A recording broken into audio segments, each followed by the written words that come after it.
అప్పుల్లో కూరుకుపోయిన తెలంగాణ రాష్ట్రం, ఆర్థిక సంక్షోభాన్ని ఎదుర్కొంటున్న తెలంగాణ రాష్ట్రం ఏ విధంగా ఈ రైతులకు రుణమాఫీ చేస్తారని చెప్పి చాలామంది మాట్లాడడం జరిగింది. కొంతమంది శాపనార్థాలు పెట్టడం జరిగింది. వాళ్ళు చేసిన అప్పులు వాళ్ళకి తెలుసు కాబట్టి వాళ్ళు ఒక నమ్మకంగా ఉన్నారు, ఎట్టి పరిస్థితుల్లో వీళ్ళు చెల్లించరు, ఆగస్టు నెలలో ఏదైతే మాట ఇచ్చిండో మాట తప్పుతాడు అని.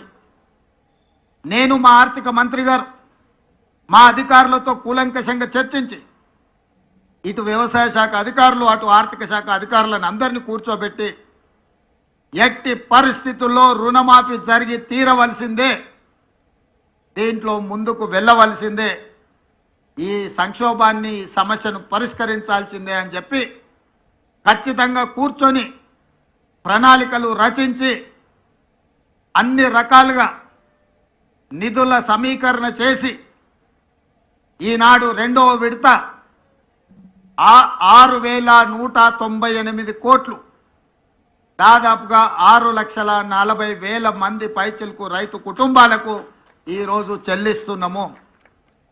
మొదటి విడతలో 6,098 కోట్లు, దాదాపుగా 11.5 లక్షల రైతు కుటుంబాలకు లాభం జరిగితే ఈరోజు దాదాపుగా 6,198 కోట్లు, 6.5 లక్షల రైతు కుటుంబాలకు మేలు జరుగుతుంది రెండో విడతల అని చెప్పి నేను గర్వంగా ఈ వేదిక మీద నుంచి తెలంగాణ రైతాంగానికి విజ్ఞప్తి చేస్తున్నా.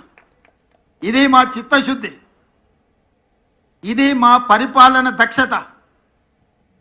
కాంగ్రెస్ పార్టీ గురించి ఒక మాటలో చెప్పాలి అని అంటే, పండిత్ జవహర్లాల్ నెహ్రూ గారి నుంచి మొదలు పెడితే లాల్ బహదూర్ శాస్త్రి వరకు దేశ భద్రత, ఆహార భద్రతకు అత్యంత ప్రాధాన్యత ఇచ్చినాం.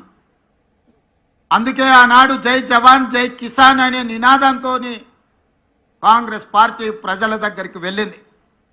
జవహర్లాల్ నెహ్రూ గారు హరిత విప్లవాన్ని తీసుకొస్తే లాల్ బహదూర్ శాస్త్రి గారు ఆహార భద్రతకు సంబంధించిన నిర్ణయాలు తీసుకున్నారు.